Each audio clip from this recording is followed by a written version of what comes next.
Bonjour, bienvenue dans ce webinaire pour découvrir comment démarrer avec PriceLab, quelles sont les premières étapes qui sont importantes, notamment comprendre comment fonctionne l'outil. Donc, je m'appelle Romain Jacalone et je vais vous expliquer comment prendre en main PriceLab, comment tirer profit de la tarification dynamique et des données que vous donne PriceLab. Donc, aujourd'hui, on va voir ensemble comment PriceLab bâtit ses recommandations de prix, comment définir son prix de base et son prix minimum pour chacun de vos logements. Aussi, comment prendre en main la fonctionnalité de nuitée minimum dynamique qui est très efficace. Et ensuite, comment on va pouvoir gérer au quotidien ces prix avec PriceLab et comment se passe la synchronisation avec votre PMS ou Channel Manager. Donc, la première des choses à comprendre qui est très importante, c'est comment l'algorithme de PriceLab, par défaut, fonctionne pour générer des tarifs dynamiques. Donc, tout part d'un prix de base. Donc, on va le voir après sur l'interface PriceLab, mais il faut vraiment avoir cette notion en tête. Tout part dans PriceLab du prix de base. Le prix de base, c'est le prix moyen de votre logement à la nuit, le prix médian. Donc, c'est une information que généralement, vous avez, quand vous avez l'expérience de location de votre logement, vous savez en moyenne à quel prix il se loue à la nuitée. Donc, à partir de ce prix de base, l'algorithme de PriceLab va commencer à moduler ce prix de base en fonction de nombreux facteurs. Ici, dans cet exemple, nous sommes sur un logement où le prix de base est de 100 euros par nuit en moyenne. Ce prix de base va être modulé en premier lieu via la saisonnalité. Donc, quand vous connectez votre PMS Channel Manager à PriceLab, on va récupérer des données de votre PMS pour chacun de vos logements, notamment l'adresse. En fonction de l'adresse du logement, on va pouvoir savoir où se situe le logement et PriceLab a après des années, collecter un grand nombre de données permettant de définir des courbes de saisonnalité pour chaque localisation géographique dans le monde. Donc, en fonction de l'adresse de votre logement, on va commencer à moduler. Ce 100 euros par nuit, qui était ici en moyenne, il commence à changer. Et donc, vos prix vont commencer à changer en fonction de cette saisonnalité qui est définie localement. Deuxième facteur qui va être appliqué, c'est les jours de la semaine. Encore une fois, on ne peut pas vendre généralement le même prix une nuitée du mardi ou une nuitée du jeudi et une nuitée du vendredi ou du samedi.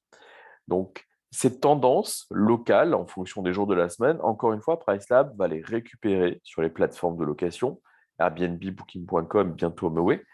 Et en fonction de ces données terrain, localement, PriceLab va pouvoir moduler de nouveau les prix. Après avoir modifié vos prix en fonction de la saison, PriceLab va modifier vos prix en fonction de ces jours de la semaine et de l'intérêt ou pas des voyageurs pour les différents jours de la semaine dans un environnement proche. Troisième facteur qui va être appliqué et qui va venir changer vos prix, c'est en dernière minute, PriceLab, par défaut, va appliquer une remise graduelle d'environ 30% pour les 15 jours à venir.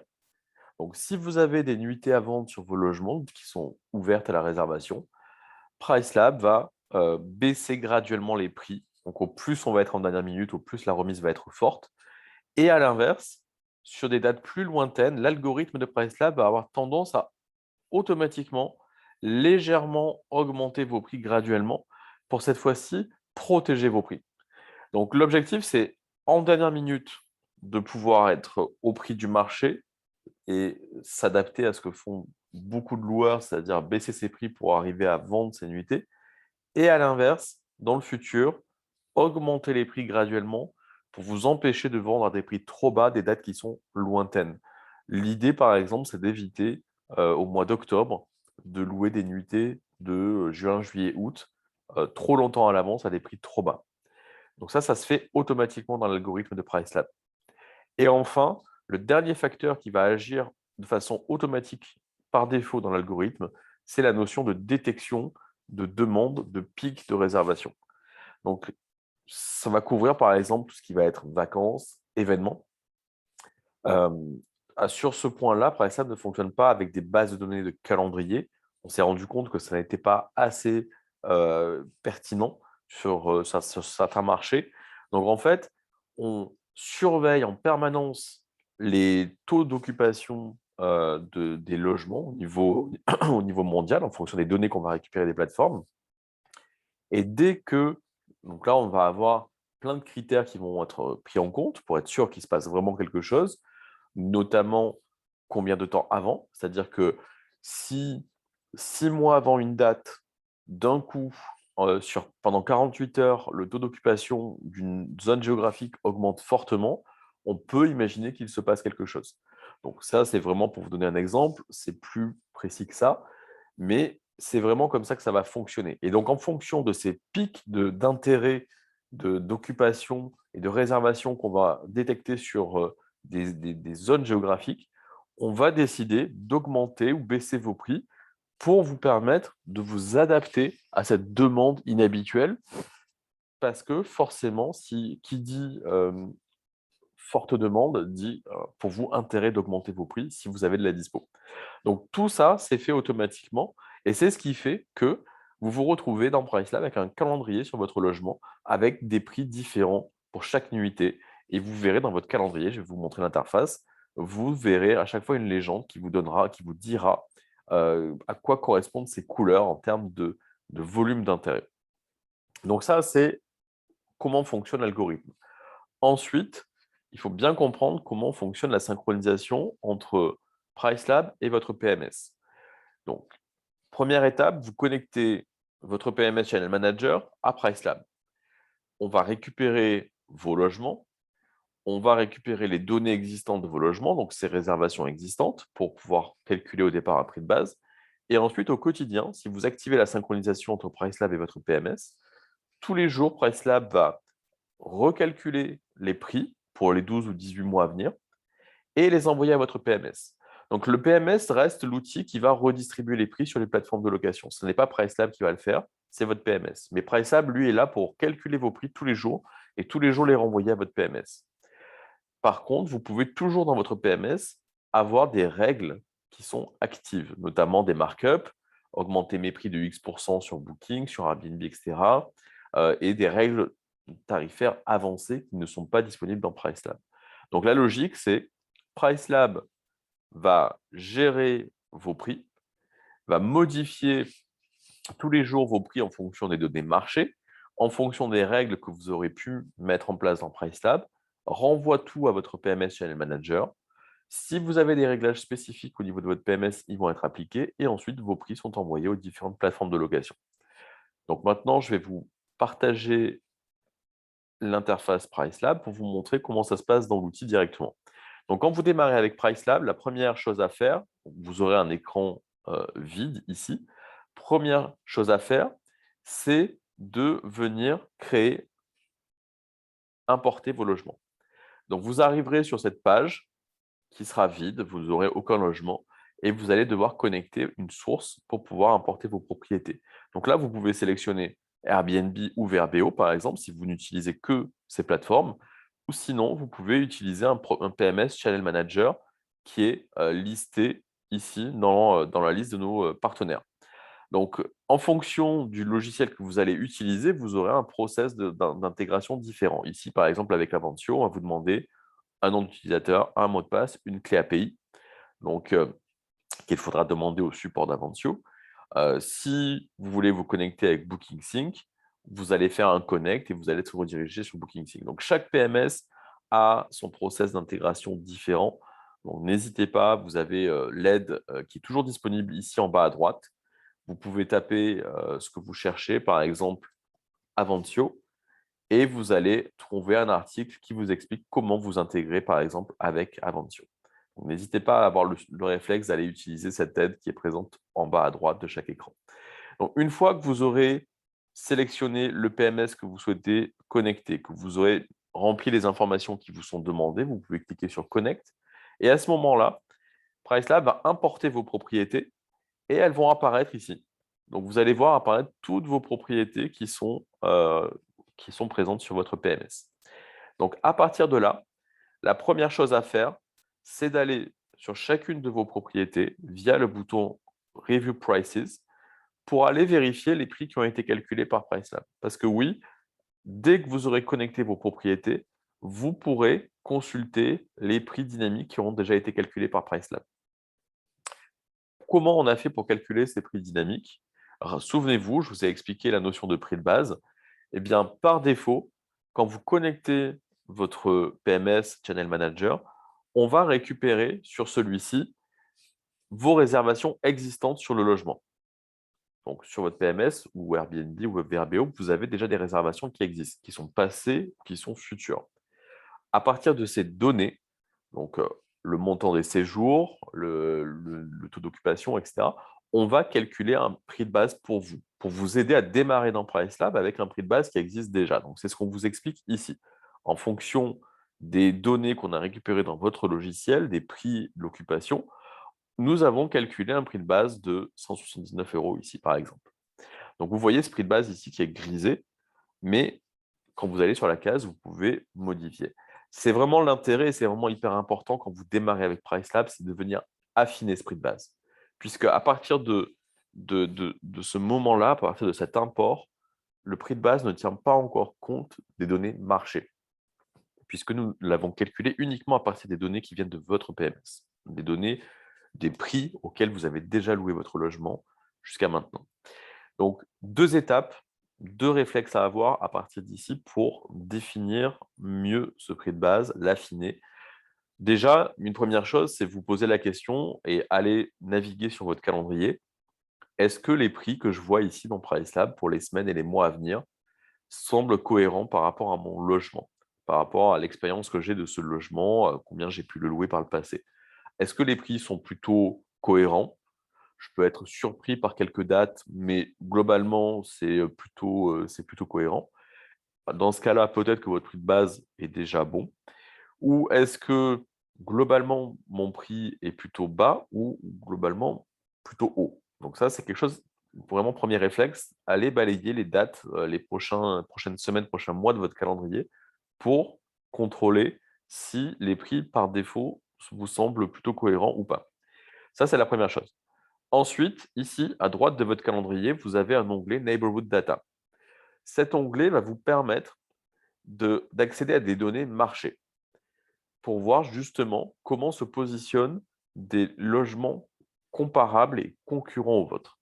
Donc, sur cette interface, ce qui va nous intéresser, c'est le premier graphique.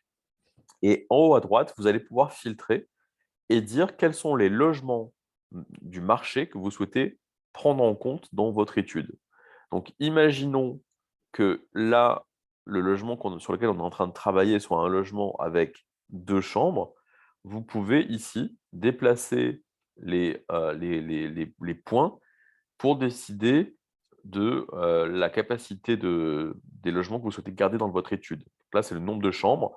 Donc là, vous avez room, donc c'est l'équivalent de une chambre d'hôtel ou de chambre chez l'habitant, studio, une chambre, 2 chambres, 3 chambres, 4 chambres, etc. Donc là, on va sélectionner uniquement les 2 chambres, appliquer, et on va voir les données sur les 2 chambres. Si votre logement, c'est un logement 3 chambres, on va prendre les logements 3 chambres uniquement dans notre étude. Donc là, on vous rappelle, le listing sur lequel vous êtes, ici, c'est un 3 chambres. Vous venez de sélectionner, de filtrer l'étude sur des 3 chambres. Donc là, on va regarder ici ce qui se passe en termes de positionnement du marché. Donc les données qui sont données ici viennent d'Airbnb. Et là, vous allez pouvoir choisir la période sur laquelle vous souhaitez étudier les chiffres. Donc, est-ce que vous voulez regarder les prix sur les 30 jours à venir, 60 jours, 6 mois, 1 an? Donc, imaginons, on va se positionner sur les 6 mois à venir. Et vous allez passer votre curseur sur les différentes courbes que je vais vous expliquer. Alors, comment il faut lire ici ces données-là? Vous avez 3 blocs sur lesquels on va se concentrer qui sont Market 25, Market 50, Market 75. Il faut interpréter ces données comme étant des notions de gamme. Souvenez-vous, on a filtré. Ici, nous ne sommes que sur des logements 3 chambres. Donc là, les données que PriceLab a du marché à proximité, puisque là, les données qu'on vous donne sont des logements à proximité géographique de ce logement-là. Donc, c'est vraiment des données qui sont des logements 3 chambres autour de votre propre logement 3 chambres. On vous dit Market 25, c'est-à-dire le bas du marché, le bas de l'offre, les logements 3 chambres qui ont le moins de succès, qui sont plutôt très standards, peut-être qu'ils sont plus petits, peut-être qu'ils ont une déco qui est plutôt vieillissante. Donc, ça va être ces logements-là. Là, on vous dit, voilà, sur cette date-là, le 31 octobre, ces logements-là se positionnent en moyenne à 73 euros la nuit. Ensuite, vous avez le Market 50. Le Market 50, lui, va plutôt vous donner une notion de prix médian, c'est-à-dire c'est le standard. C'est les logements 3 chambres qui sont classiques, qui sont de taille moyenne, qui marchent bien, voilà, qui sont de bonne facture, mais ce n'est pas non plus le haut du panier, le haut de gamme. Et enfin, vous avez le rectangle rouge qui est le Market 75. Et là, en fait, c'est justement ces logements qui sont plutôt haut de gamme. Donc, ça va être dans les logements 3 chambres, ça va être ceux qui sont plus grands, peut-être ceux qui ont des services supplémentaires comme une place de parking. Ça va être potentiellement des appartements qui ont été refaits, qui ont des très bons équipements, qui sont refaits à neuf, qui ont une belle déco. C'est peut-être aussi dans le lot des logements qui sont super host, qui marchent énormément, donc qui se permettent d'avoir un prix supérieur. Donc là, voilà, c'est le market 75, c'est vraiment le haut du panier. Et là, on vous dit, ces logements-là se positionnent en moyenne à 140 euros la nuit sur ces dates-là, la date sur laquelle je suis avec mon curseur. Donc, en quoi ça vous aide? Ces données-là vont vous dire, voilà, votre logement, c'est un logement 3 chambres, et voilà comment se positionnent les 3 typologies de logements concurrents sur le marché, bas de gamme, standard, haut de gamme. À vous maintenant de dire, voilà, moi, mon logement, parmi ces 3 gammes-là, où est-ce qu'il se positionne? Si par exemple, vous avez un logement 3 chambres standard que vous mettez en location, qui est tout nouveau, il n'y a pas encore de commentaires, ce qu'on va vous conseiller de faire, c'est de vous mettre peut-être au niveau du Market 50, voire peut-être 20% en dessous des 116 euros qu'on voit là, pour démarrer, déclencher les réservations, et ensuite être autour de ce Market 50 et commencer légèrement à augmenter. Mais encore une fois, tout dépend du standing de votre logement. Donc, c'est vous qui savez, en termes d'offres, en termes d'expérience, en termes de qualité, comment se situe, comment se positionne votre logement. Et là, vous avez des fourchettes pour vous situer et savoir vers où il faut aller. Donc ça, c'est vraiment ce premier indicateur, ce premier outil qui va vous aider à venir affiner votre prix de base sur votre logement pour des dates futures. Ensuite, on a un autre outil qui est, euh, qui est un peu plus simple, qui est juste ici. Donc, c'est ce lien, Help me choose a base price, qui est présent sous le texte concernant justement le prix de base. Vous allez pouvoir cliquer dessus. Et là, vous avez une pop-up qui s'ouvre et qui vous demande déjà à quelle catégorie de logement vous souhaitez vous comparer pour définir le prix de base de ce logement. Donc là, on a dit qu'on était sur un logement 3 chambres. On va réduire l'étude à du logement 3 chambres. Et là, vous voyez que PriceLab automatiquement vous a suggéré un prix de base. Parce qu'on a dit qu'on se comparait à des logements 3 chambres. PriceLab vous dit, voilà, nous vous conseillons un prix de base de 193 euros. Dessous, on vous explique que si vous utilisez ce prix de base de 193 euros, en moyenne, en haute saison, vous serez autour de 291 euros à la nuit et en basse saison, autour de 128 euros à la nuit. Donc, si vous êtes d'accord avec le prix de base que vous suggère PriceLab, vous pouvez cliquer sur Confirmer. La case prix de base qui était à 179, qui était le prix de base qu'on avait calculé par défaut, va être pré-remplie désormais avec ce nouveau prix de base qu'on vous a conseillé. Et tous les prix à venir de votre logement ont été recalculés en fonction de ce nouveau prix de base.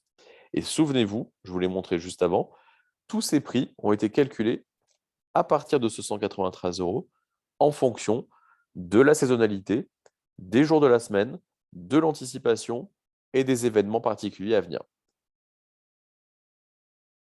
Donc, par exemple, vous pouvez voir que là, nous sommes mi-octobre. On voit des prix plus élevés ici sur les week-ends, par exemple. Sur tous les week-ends à venir, on a des prix qui sont plus élevés. Ici, on voit sur la semaine de Noël jusqu'au jour de l'an des prix qui ont été automatiquement augmentés par PriceLab aussi. Et après, des dates particulières aussi qui sont déjà augmentées, qui correspondent peut-être à des ponts, à des vacances, etc. Donc, une fois que vous avez affiné ce prix de base, rebalayez à nouveau le calendrier pour vérifier si les prix que vous voyez vous paraissent cohérents. Si les prix vous paraissent légèrement trop élevés, baisser le prix de base de quelques euros. Si les prix vous semblent légèrement trop bas, augmentez le prix de base de quelques euros. Au début, n'hésitez pas n'ayez pas peur de faire ça à tâtons, c'est vraiment le but. Fixez un prix de base et ensuite, quand vous commencerez à synchroniser avec votre Channel Manager PMS et à utiliser ce prix de base comme base de prix pour vos logements, vous pourrez l'affiner au fur et à mesure en fonction des résultats que vous obtenez. Donc là, on a vu les réglages du prix de base. Ensuite, vous avez deux autres cases qui sont disponibles, qui sont le prix minimum et le prix maximum. Le prix minimum, comme son nom l'indique, vous permet de définir un prix en dessous duquel PriceLab ne descendra pas. Donc ça, c'est à vous de voir quel est votre prix minimum pour ce logement. Le prix en dessous duquel vous êtes à perte, en fonction de si vous êtes le propriétaire ou le gestionnaire et de la commission, les différentes charges, quel va être le prix plancher pour votre logement. En tout cas, vous pouvez définir ici un prix minimum. PriceLab ne descendra jamais en dessous de ce prix minimum sur les 12 ou 18 mois à venir. Pareil pour le prix maximum. Maintenant, pour le prix maximum, personnellement, je vous conseille de ne pas en mettre au départ parce que généralement, les prix qui sont générés par PriceLab ne vont pas être complètement délirants. Vous n'allez pas vous retrouver avec un prix de base à 193 et d'un coup, une nuit à 2000 ou à 3000 euros. Vous voyez qu'ici, on monte à 439 par exemple sur le jour de l'an. On reste dans un delta qui est quand même assez cohérent. Et surtout, l'intérêt de ne pas mettre de prix maximum, c'est justement, en utilisant la tarification dynamique, de découvrir et de vous rendre compte que peut-être finalement, vous pouvez louer à des prix auxquels vous n'auriez jamais imaginé louer auparavant. Parce que maintenant, vous allez louer avec des données marché. Donc vraiment, je vous conseille de ne pas forcément mettre ici un prix minimum. Donc là, on a vu qu'on pouvait définir un prix minimum d'un PriceLab, un prix de base, un prix maximum si vous le souhaitez. Ensuite, quelque chose qui est vraiment très important et très utile, c'est sur le calendrier, il faut savoir que vous pouvez agir directement. Donc tout ce qu'on fait ici, et le principe même de PriceLab, c'est de faire de la tarification dynamique, des unités minimum dynamiques, mais vous pouvez aussi créer ce qu'on va appeler des exceptions, donc qui en anglais et dans PriceLab s'appellent des date overrides, mais on va appeler ça des exceptions, ce sera plus facile. Vous allez pouvoir sur votre calendrier, par exemple, dire, OK, ici, sur cette date, donc aujourd'hui, je suis à 161 euros la nuit, demain, je suis à 160, et je suis en 2 nuits minimum. Donc en haut à gauche, ici, le 2 avec la lune correspond à la nuitée minimum.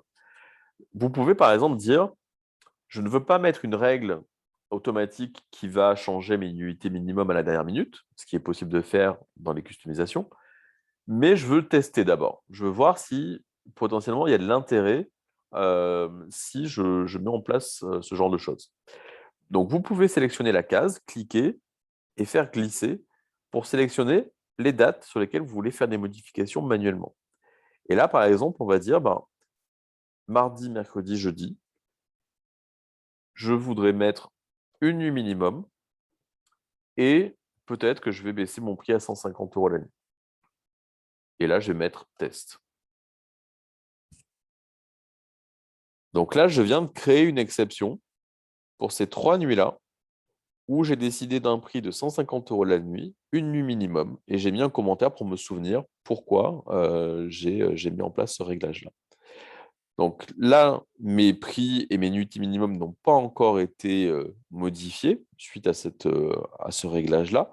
Je vais cliquer sur sauvegarder et rafraîchir. Donc là, PriceLab va tenir compte des modifications que j'ai pu faire, à recalculer mes prix. Et là, vous voyez que je suis bien passé à une nuit minimum sur ces 3 nuits-là et à 150 euros la nuit. Donc cette info-là, elle va partir soit lors de la prochaine synchronisation avec mon PMS Channel Manager, elle va être envoyée, soit si je veux que ça soit effectif tout de suite, si c'est des réglages qui concernent de la dernière minute, peut-être que vous avez envie que ça soit appliqué tout de suite. Donc là, je vais cliquer sur Sync Now. Et là, l'information va partir tout de suite à votre PMS Channel Manager. Donc, il va changer. Il va mettre une nuit minimum, 150 euros la nuit pour ces 3 nuits-là.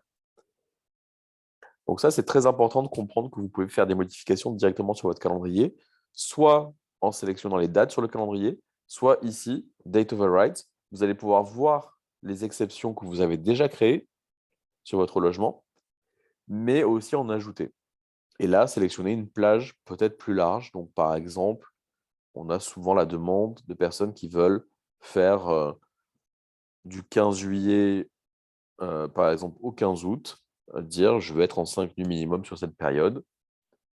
On va pouvoir appliquer ce réglage-là et dire voilà, je suis en 5 nuits minimum sur cette plage de date-là. Donc ça, c'est très important parce que ça peut être très pratique. Ça vous permet de combiner à la fois des règles dynamiques et des exceptions manuelles sur des dates qui sont particulières.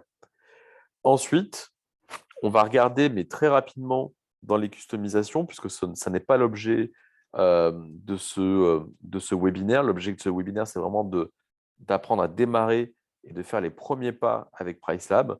Donc ici, je vous remontre comment j'y suis arrivé. Ici, vous avez accès à ce qui s'appelle les customisations dans PriceLab. Donc, ce sont des règles avancées qui vont vous permettre de mettre en place des réglages dynamiques, que ce soit en termes de prix ou de nuitée minimum sur votre logement. Donc, comme vous le voyez, vous avez pour l'instant 4 onglets qui vous donnent accès à un grand nombre de réglages pour pouvoir vraiment faire des règles avancées hyper puissantes sur votre logement. Pourquoi on ne va pas tout voir aujourd'hui et pourquoi c'est important de surtout pas tout utiliser au démarrage? Parce que quand vous commencez à prendre en main PriceLab, il faut déjà commencer à comprendre l'outil, comprendre la logique de l'outil. Si vous commencez à appliquer, à utiliser potentiellement toutes ces règles, si jamais vous vous retrouvez avec des prix surprenants, voire même qui ne sont pas bons à vos yeux, vous n'arriverez pas à savoir à cause de quelles règles vous arrivez à ces prix qui ne sont pas bons à vos yeux. Donc, c'est tout simplement pour ça. Je vous conseille vraiment d'y aller par étapes et d'utiliser uniquement quelques règles au début pour, justement, par étapes, rajouter des réglages, aller un peu plus loin dans votre stratégie et prendre le temps de comprendre et d'appréhender l'outil. Donc, parmi les premières règles que je vous conseille d'utiliser, il y a dans Stay Restriction le Minimum Stay Update. Si vous activez cette fonctionnalité, vous voyez que vous avez des réglages supplémentaires qui s'affichent. Cette section ici vous permet de mettre en place des nuitées minimum dynamiques grâce à PriceLab. Donc, pour sortir du fonctionnement classique de février à avril, je suis en 3 nuits minimum. De avril à mai, je suis en 4 nuits minimum, et ainsi de suite. Et le problème de ce genre de règles assez figées, c'est que vous avez des trous dans votre calendrier, d'une part, et potentiellement, vous n'allez pas optimiser vos longueurs de séjour et progressivement augmenter les durées de séjour pour réduire des 1 nuit, 2 nuits, pour plutôt avoir des 3 et 4 nuits, ce genre de durée de séjour. Donc, comment ça marche? Une fois que vous avez activé le Minimum Stay Update, vous allez pouvoir définir vos nuitées minimum en standard et dire, par défaut, en semaine, je veux 2 nuits minimum. Par défaut, le week-end, je veux 2 nuits minimum. Là, c'est votre défaut. En standard, vous aurez ces règles-là qui vont s'appliquer. Si je sauvegarde à ce niveau-là, je serai en 2 nuits minimum toute l'année. Sauf, évidemment, les réglages que j'ai pu créer manuellement, ces exceptions, mais sinon, je suis bien en 2 nuits minimum tout le temps, sauf réglage spécifique que j'avais mis sur l'été, par exemple, où là, j'avais dit que je voulais que du 5 nuits. Donc là, je suis en 2 nuits minimum tout le temps. On va retourner ici. Et là, on va voir qu'on va pouvoir commencer à rentrer justement dans des règles dynamiques. Donc, la première règle, elle va vous permettre d'ouvrir les nuitées invendues, les trous. On va la voir après, puisqu'elle est un peu plus, elle est un peu plus complexe et surtout, elle vient en complément potentiellement des autres règles. Ensuite, on a Minimum Stay for Last Minute Bookings. Donc ici, si vous l'activez, vous allez pouvoir changer les nuitées minimum en dernière minute. Donc, il faut comprendre ici, dans cette fenêtre, que à gauche, c'est toujours les nuitées minimum, la nuitée minimum que vous souhaitez appliquer qu'il faut choisir. Et ici, c'est la notion de délai. Donc là, par exemple, pour le minimum stay pour en last minute, vous pouvez choisir soit 0 same day, donc ça veut dire que la notion de last minute, ça va être vraiment le jour même. Sinon, c'est à J-1, J-2, J-3, J-4, etc. Donc c'est comme ça qu'il faut lire ce réglage-là. Donc là, par exemple, si je suis à J-1, ça va impacter la nuit de ce soir et celle de demain. Et je dis, bah, en dernière minute, à J-1, je veux appliquer du une nuit minimum. Donc ça, c'est un premier réglage que vous pouvez faire. Et ça va vous permettre de tester, de voir si vraiment, si vous êtes prêt à faire du une nuit, bah, si mettre en place cette règle vous permet de, en dernière minute, remplir les trous. Ensuite, vous avez deux réglages en dessous qui vont être les mêmes, mais vous permettent de créer deux paliers différents qui, eux, vous permettent de définir des minimum stay dans le futur. C'est-à-dire, si vous activez par exemple le premier, vous allez pouvoir dire, je veux que ma règle de nuitée minimum soit, par exemple, 3 nuits, si quelqu'un réserve un séjour qui commence dans plus de 40 jours. Et en dessous, vous avez un second niveau où vous allez pouvoir dire cette fois, bah, par exemple, je veux que mon unité minimum, ça soit 5 nuits, si quelqu'un veut réserver un séjour qui commence dans plus de 120 jours. Donc, quel est l'intérêt de ces deux règles-là? C'est euh, d'arrêter potentiellement d'avoir en octobre des réservations de 2 nuits pour août l'année d'après. Potentiellement, vous auriez préféré louer du 4 nuits, du 5 nuits, etc. sur cette période-là. Donc ça va vous permettre de le faire. Mais comme c'est recalculé tous les jours et chaque jour mis à jour, bah, ces 120 jours, ce palier, à un moment donné, on va tomber en dessous. Donc, on va tomber dans le palier inférieur et où vos nuitées minimum vont passer à 3 nuits. Et ensuite, en dessous des 40 jours dans le futur, on va tomber dans le palier standard des 2 nuits. Et enfin, en dernière minute, on va tomber sur le palier des 1 nuit minimum parce qu'on est en dernière minute. Donc, en fait, vraiment, ce réglage-là, créer cette structure, va vous permettre petit à petit de privilégier des séjours de moyenne durée, on va dire, de 3 à 5 nuits. Donc, les gens qui réservent longtemps à l'avance devront prendre des séjours de 3 ou 5 nuits. Ensuite, dès que vous arrivez sur une fenêtre de réservation plus proche, par exemple, à J-30, vous allez être sur votre standard en 2 nuits. Et ensuite, en dernière minute, vous serez sur du nuit minimum. Donc ça, c'est à votre disposition. Maintenant, ça va être à définir en fonction de la typologie de vos biens, de la destination, etc. Mais ça peut être vraiment hyper puissant pour à la fois, petit à petit, vous permettre d'avoir des séjours un peu plus longs, donc une meilleure occupation, mais avec moins de séjours et de voyageurs à gérer. Et en dernière minute, d'avoir de la souplesse pour pouvoir remplir les nuitées invendues le jour même. Et donc, la dernière règle qui est ici, elle va vous permettre de créer des exceptions et d'automatiquement changer le nuitée minimum sur les trous. Donc là, c'est pareil. À droite, vous choisissez le délai. Vous dites à PriceLab qu'est-ce qui doit être considéré comme un trou dans votre calendrier. Et à gauche, vous allez définir la nuitée minimum à appliquer sur ce trou. Donc ici, par exemple, si je laisse le réglage tel quel, je dis à PriceLab, je veux que sur mon calendrier, dès qu'il y a un trou dont la durée est égale entre une nuit et une nuit, alors je veux ouvrir ce trou à la réservation à la length of gap, à la longueur exacte du trou, c'est-à-dire une nuit. Donc là, typiquement, tous les trous d'une nuit dans votre calendrier vont être ouverts à la réservation à une nuit, sur les 12 à 18 mois à venir. Autre possibilité, par exemple, puisqu'ici nous avons dit que au-delà de 120 jours, si quelqu'un veut réserver un séjour dans votre logement, il devra réserver 5 nuits. Ok, très bien. Donc, potentiellement, ça va commencer à vous générer des séjours de 5 nuits. Mais par contre, vous n'avez pas de restriction sur les jours d'arrivée et de départ. Donc, potentiellement, entre vos séjours de 5 nuits, vous allez avoir des trous. Et cette règle, tant qu'elle est active, tant qu'on est au-delà des 120 jours, va continuer d'imposer du 5 nuits. Donc là, il y a un intérêt aussi dans cette règle en haut à venir créer justement une exception et à venir remplir ces trous.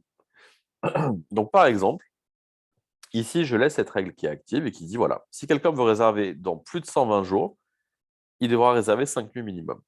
Mais ici, je viens de changer le délai, je viens de dire qu'un trou dans mon calendrier, en fait, c'est un séjour entre 2 et 4 nuits. Et donc là, je laisse ce réglage-là qui dit que ma nuitée minimum va être de la longueur exacte du trou. Donc là, ce qui va se passer, c'est que si dans plus de 120 nuits, j'ai des séjours de 5 nuits, mais qu'entre des séjours de 5 nuits, j'ai des trous de 2, 3 ou 4 nuits. Donc là, c'est ce que je viens de définir.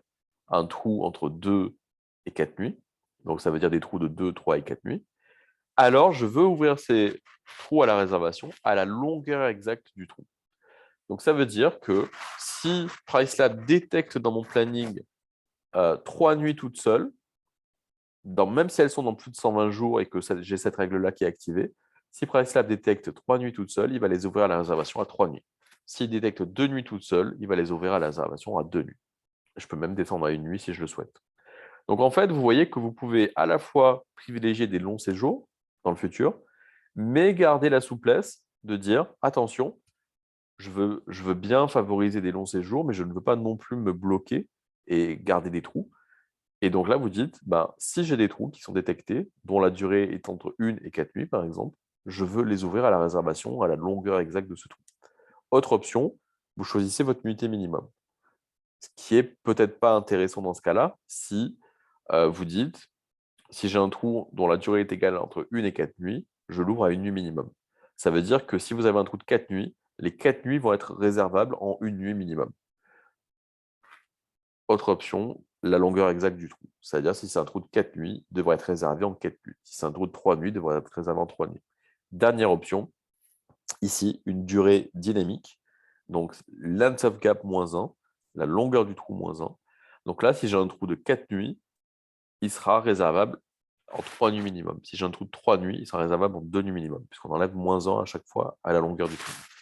Donc, prenez le temps de peut-être réécouter les explications ici sur cette dernière règle qui est parfois pas forcément facile à appréhender la première fois, mais vraiment, c'est les premiers réglages que je vous invite à tester quand vous mettez en place Pricelab, qui ne vont pas impacter le prix, mais qui vont impacter vos nuitées minimum et potentiellement pouvoir améliorer votre taux d'occupation et surtout progressivement vous faire prendre des séjours plus longs.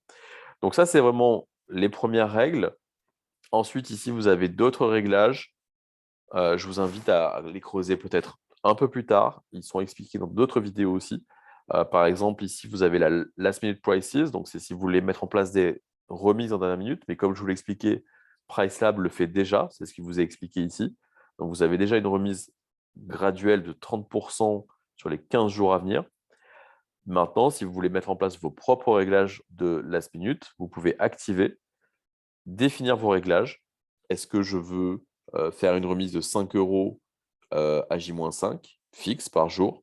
Est-ce que je veux mettre en place un pourcentage, peut-être, de 10% de remise par jour sur les 5 jours à venir? Vous pouvez aussi faire des augmentations à la dernière minute en fonction de votre stratégie. Et enfin, pourcentage graduel, comme c'est fait par défaut par Pricelab. Donc, vous avez à disposition tous ces réglages-là. Sachez juste que si vous activez ici cette option avec vos propres réglages, ça remplacera les 30% de Pricelab. Ça ne va pas s'additionner. Si vous activez cette fonctionnalité et que vous mettez en place vos propres réglages en dernière minute, ça va remplacer ces 30% graduels à J-15 qui sont faits par défaut par l'algorithme de Pricelab. Voilà, après, vous avez d'autres réglages qui sont aussi dans l'algorithme, par exemple l'ajustement des prix en fonction des jours de la semaine. L'algorithme de le Pricelab le fait déjà, mais si vraiment vous constatez, vous avez vraiment des nuitées qui sont très dures à vendre de votre côté et que vous estimez que le Pricelab ne va pas assez bas, vous allez pouvoir dire le mercredi, par exemple, je descends de 10% en dessous des recommandations de prix de Pricelab parce que c'est vraiment très compliqué pour moi de les louer. Donc, vraiment un conseil, concentrez-vous sur les nuitées minimum dynamiques.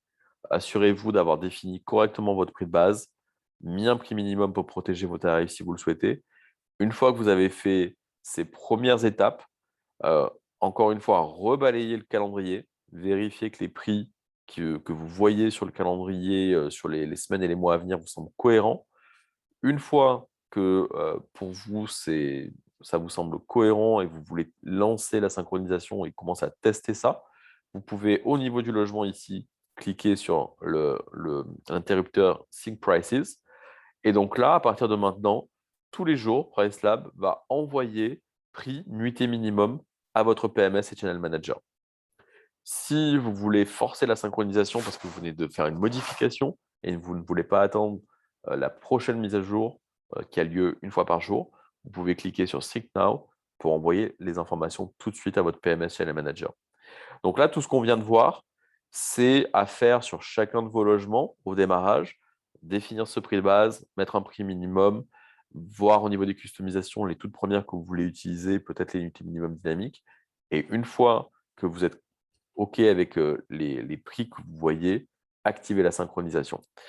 Si vous venez de créer votre compte PriceLab et que vous êtes dans votre période d'essai, je vous conseille, en fonction du nombre de logements que vous avez, à faire le test sur 1, 2, 3 logements. Peut-être des logements différents, peut-être des logements que vous avez, des typologies de logements que vous avez, sur lesquels vous allez aussi, pour d'autres, ne pas utiliser PriceLab pour pouvoir faire le test et voir finalement certains logements avec PriceLab, certains logements sans PriceLab, ce que ça donne en termes de résultats. Mais vraiment, commencez petit à petit, quelques logements. Prenez le temps de bien comprendre l'outil, de voir ce qui se passe quand vous avez fait vos modifications et activé la synchronisation pour vraiment bien appréhender le fonctionnement de l'outil. Voilà, j'espère que ce webinaire d'introduction vous a aidé à prendre en main le PriceLab, à faire vos premiers pas avec l'outil. N'hésitez pas à consulter la chaîne YouTube PriceLab, n'hésitez pas à consulter l'aide qui est ici. Tapez un mot-clé, vous trouverez du contenu en rapport. Vous avez aussi du contenu qui est régulièrement ajouté dans d'autres langues, non, notamment le français. Donc, n'hésitez pas à basculer en français et à taper votre recherche pour trouver du contenu. Et n'hésitez pas aussi, si besoin, si vous avez la moindre question, à contacter le support. Vous avez une base de connaissances. Et ici, vous avez accès au support par message et par ticket. Donc là, vous voyez, vous avez déjà des contenus en français qui sont disponibles. Donc, n'hésitez vraiment pas à utiliser cette bulle d'aide qui est présente sur toutes les pages du site. Et je vous dis à bientôt pour d'autres vidéos.